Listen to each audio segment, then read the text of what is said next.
Ann Donohue is a Fulbright scholar and associate professor of journalism at Boston University, currently teaching here in Beijing. Ann and her husband also adopted their child from China. Ann, good to have you here. Thanks so much.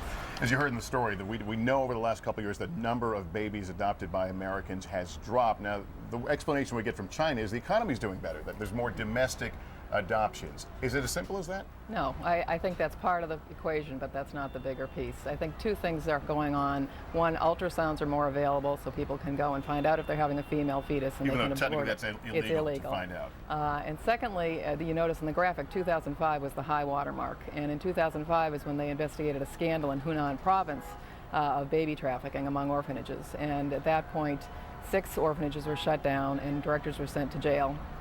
And I think the problem was much more widespread. There were many more orphanages involved potentially in this scandal, and people got scared. So the trafficking business ended, people stopped selling and buying babies. So how should we read these new restrictions? Health requirements, no history of diabetes or cancer, you have to be between 30 and 50, you have to be married. Explain what's behind that. Well, if I could explain how the Chinese government operates, it would be a good thing, but I have no idea why they set these restrictions in place.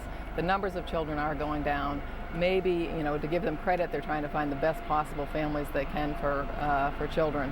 But ultimately, there are wonderful single parents that are now denied the opportunity to get a second child. And we should know, you have, as we mentioned at the beginning, you have a beautiful daughter adopted here in China, and then she's back with you right now. You've been to some of the villages yes, where a lot of these children come from.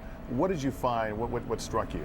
Well, the first thing everybody will say to you, my daughter, is she is so lucky to not be in China, which is kind of sad to me, because my response is we feel very lucky to have her in our family.